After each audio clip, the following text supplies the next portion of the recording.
आज की इस वीडियो में हम जानेंगे हमें किस जगह पर शांत रहना चाहिए और किन मौके पर हमें बोलना है, और शांत होने से हमारे अंदर क्या बदलाव हो सकता है। जब भी कोई व्यक्ति गौतम बुद्ध के साथ रहता था तो बुद्ध उसे सबसे पहले शांत रहने के लिए कहते हैं। ध्यान की अवस्था में जाने से पहले उस भिक्षुक को शांत रहना सिखाता था। आज के दौर में शोर ही शोर है तो दिमाग में तनाव पड़ना लाजमी है। ऐसे में अगर आप कुछ देर मौन रहने का अभ्यास करते हैं तो इससे तनाव होने वाले आपके हार्मोन में कमी होती है। इससे आपका दिमाग शांत होता है, गुस्सा नियंत्रित रहता है और तनाव बढ़ाने वाले हार्मोन का लेवल घटता है। संध्या का समय था।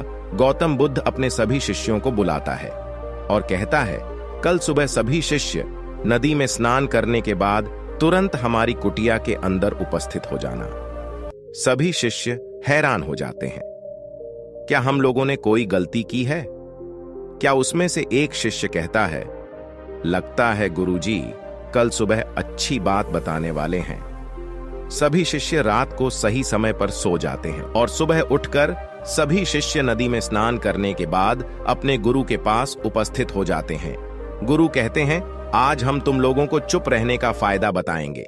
गुरु कहता है, 10 मौके जहां पर चुप रहने से होता है लाभ और बोलने से होता है भारी नुकसान। गुरु कहते हैं, अगर इन 10 जगह पर शांत रहोगे तो तुम लोगों को बहुत लाभ होगा। तुम लोगों की जिंदगी में चमत्कार बदलाव शुरू हो जाएंगे। जरूरत से ज्यादा बोलना या चुप रहना अच्छी बात नहीं है, जैसे कि जरूरत से ज्यादा बारिश होना या जरूरत से ज्यादा धूप आना, दोनों दिक्कत देती है। इसी तरह अनावश्यक बोलना बड़ी दिक्कत देती है। गुरु कहते हैं, पहला ऐसा मौका जहां चुप रहना चाहिए, बिना तत्व का ना बोले। गुरु कहते हैं, अगर आपके पास तथ्य न हो तो वहां मत बोलो, तो वहां चुप रहने में ही भलाई है। चुप रहने से दिमाग में नई कोशिका का निर्माण होता है और इससे ध्यान में वृद्धि होती है। बोलने में भलाई वही है जहां आपको किसी चीज की पूरी ध्यान हो। यदि आप बिना तत्व के या बेवजह बोलते हैं, वहां आपकी मजाक भी बन सकती है। अगर आपको पर्याप्त जानकारी नहीं है तो आप वहां पर मत बोलिए। कुछ लोग ऐसे होते हैं जहां अपनी हर जगह उपस्थित बताने लगते हैं। उन्हें पता ही नहीं होता है हमें क्या बोलना है, लेकिन फिर भी बोलते जाते हैं। फिर दूसरे लोग उनके जाने के बाद उनका मजाक बनाते हैं। जब तक आपको उस तत्व के बारे में अच्छा ज्ञान ना हो तो वहां चुप रहने में ही भलाई है, गुरु कहते हैं। दूसरा ऐसा मौका जहां व्यक्ति को चुप रहना चाहिए, शब्दों से न पहुंचे। टेंस अगर आपके शब्द किसी को मानसिक ठेस पहुंचा रहे हैं तो वहां चुप हो जाना चाहिए। कमजोर व्यक्ति के बारे में कुछ भी बोलकर आप महान नहीं बन सकते हैं। महान आप किसी को साथ देने में बनेंगे। कई बार ऐसा होता है, लोग अपने से छोटे व्यक्ति को भला बुरा कहने लगते हैं। सामने वाले इंसान कद में आपसे छोटा है, वह आपको कुछ नहीं बोलेंगे, लेकिन आप उनकी नजरों में गिरते चले जाएंगे। हो सकता है कल वह आपसे कद में बड़ा हो जाए, और कल जब वह आपसे बड़ा हो जाएगा और जो रवैया आप उनके साथ कर रहे हो, आने वाले कल वह भी आपके साथ ऐसा ही करेगा। किसी को नीचा दिखाकर आप बड़ा नहीं बन सकते हैं। बड़ा बनना है तो आप अपने से छोटे लोगों का इज्जत करना सीखें, और साथ ही साथ बड़े लोगों को भी सम्मान करना चाहिए। लोगों को लगता है अगर वह आकर बोलेंगे और सामने वाले को नीचे दिखाएंगे तो वह बड़े बन जाएंगे, तो यह उनकी भूल है। बड़े होने की वजह आप उनकी नजरों में गिरते चले जाएंगे। गुरु ने आगे कहा, शिष्य तुम लोग जब भी बोलना आदर भाव से बोलना, ताकि तुम्हारी बात लोगों को अच्छा लगे। बोलते समय भाई बहन माता पिता मित्र यह सब शब्दों का अवश्य इस्तेमाल करना। इससे तुम्हारी मान मर्यादा बढ़ेगी ही बढ़ेगी और इससे तुम लोगों की नजरों में अच्छे व्यक्ति बन जाओगे। गुरु न आगे बढ़ते हुए कहा, तीसरा मौका जहां लोगों को चुप रहना चाहिए, क्रोध या घृणा करने वाले व्यक्ति अपना हो या सगा संबंधी। यदि आप पर क्रोध कर रहा हो, आपका अपमान कर रहा हो, तो आपको उस वक्त भी चुप रहना चाहिए, ताकि सामने वाला का गुब्बारा खुद से फूट जाए। अगर आप सही हो तो आप कतई माफी ना मांगे और चुप रहकर सही समय का इंतजार करें। वह खुद ही आपसे आकर माफी मांग लेगा, उसे अपनी गलती का एहसास हो जाएगा। गुरु आगे बढ़ते हुए कहता है, यदि कोई सागा संबंधी आप पर क्रोध करता है, यदि आप उस समय शांत हो, यह आदर सम्मान देने की निशानी होती है। इससे न कोई छोटा होता है और न ही बड़ा। यदि आपको क्रोध आ रहा है तो आप वहां से चुपचाप चले जाएं। या तो चुप रहे, क्रोध करने से आपके रिश्ते खराब हो सकते हैं। क्रोध करने से हमेशा क्रोध करने वाले व्यक्ति का ही बुरा होता है। गुरु अपने शिष्य को एक बात कहते हैं। एक सांप जंगल से भागते हुए किसी राजा के अस्त्र घर में पहुंच गया। लोगों ने छेड़खानी की। वह सांप बहुत गुस्सा हो गया, जिससे वह अस्त्र घर में जो तलवार पड़ी हुई थी उसी में जाकर लिपट गई और धीरे धीरे उनका पूरा शरीर कट गया। यह गुस्सा उन्हें खा गया। ठीक इसी प्रकार हमारा गुस्सा भी हमें काट देता है। गुस्सा ध्यान से खत्म होता है।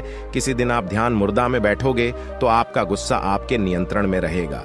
गुरु आगे कहते हैं, एक तो यह तरीका है, आप प्रतिदिन ध्यान का अभ्यास करें। इससे आपके शरीर में जो हार्मोन गुस्से को बढ़ावा देते हैं वह सब तुम्हारे नियंत्रण में रहेंगे, जिससे तुम्हारा शरीर गुस्से को काबू कर लेगा। लेकिन एक तरीका यह भी है, यदि आपको गुस्सा आए कि आप यह समझाने का प्रयास करो, क्या मेरा गुस्सा जायज है या नहीं, हमें वहां बोलना चाहिए या नहीं।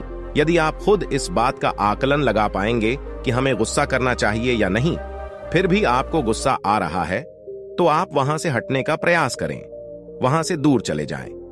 धीरे धीरे आपका गुस्सा शांत हो जाएगा। गुरु कहता है, चौथा, ऐसा मौका जहां आप लोगों को पूरी समझदारी के साथ काम लेनी चाहिए। वहां आपको चुप रहना ही चाहिए। जहां उस मुद्दे पर आपका कोई सम्मान ना हो, जहां आपका इस मुद्दे से कोई संबंध ना हो, वहां आपको चुप रहना ही चाहिए। बिना किसी वजह आप दूसरे के मुद्दे पर बोलेंगे तो यह आपके लिए हानिकारक होगा। इसमें केवल आपका ही नुकसान है। आप किसी दो व्यक्ति के विवाद में अपना टांग अड़ाएंगे। अगर सामने वाला आपको बुला रहा है अपना झगड़ा शांत करने के लिए, तो ही आप वहां पर जाएं। किसी के भी में जिंदगी में दखलंदाजी नहीं करनी चाहिए जब तक कि वह व्यक्ति आपको नहीं बुलाता है। अपने झगड़े को शांत करने के लिए कुछ लोग फालतू के दूसरे के विवाद में कूद पड़ते हैं। इससे उनकी मान मर्यादा पर लोग उंगली उठने लगते हैं। गुरु कहते हैं, 10 ऐसे मौके में से 5 एक ऐसा मौका जहां व्यक्ति को अवश्य चुप रहना चाहिए। आपके शब्दों से किसी मित्र को हानि न पहुंचे। अगर आपके शब्द आपके सामने वाले बुरी झलक दिखला रहे हैं तो वहां आपको चुप रहना चाहिए।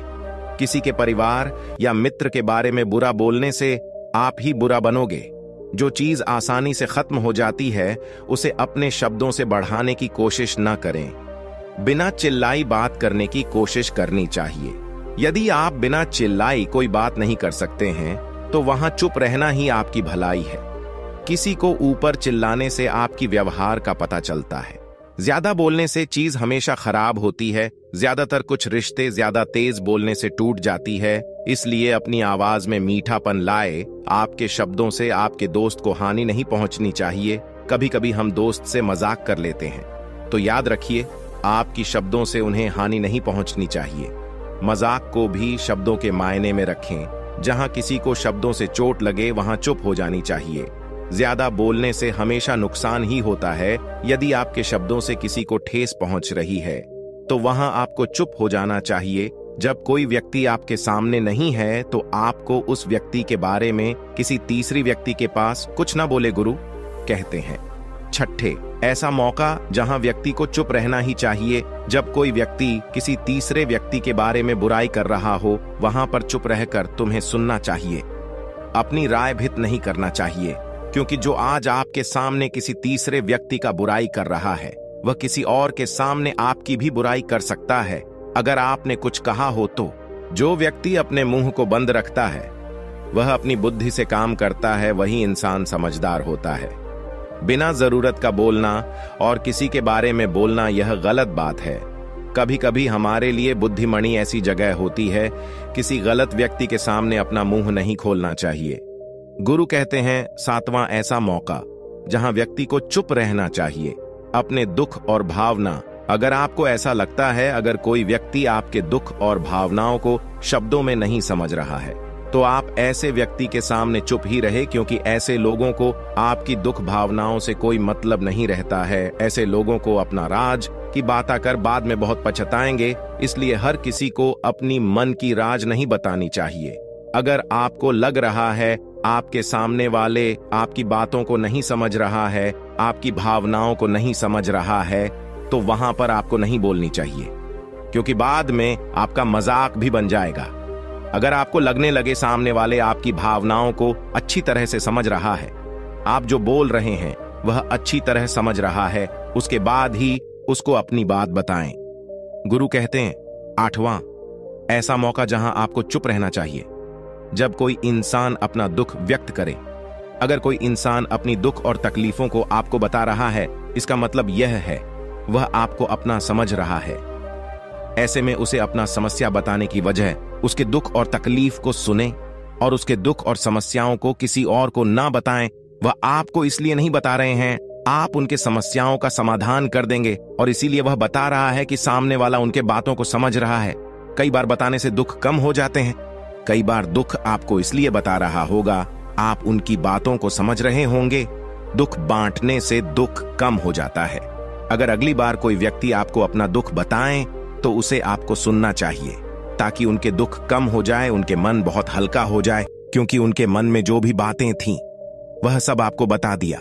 गुरु आगे बढ़ते हुए कहते हैं 9, ऐसी जगह है जहां चुप रहना चाहिए, जहां पर दुष्ट प्रकृति के लोग रह रहे हैं और गाली गलौज कर रहे हैं, तो आप वहां पर मत जाइए। ऐसी जगह से आप चुपचाप निकल जाइए, क्योंकि जिसकी जुबान खराब होते हैं, जो दुष्ट प्रकृति के लोग होते हैं, आप ऐसे समय में उनको नहीं समझा सकते हैं। जब उनका दिमाग शांत हो जाए तब वह आपकी बात सुनेंगे।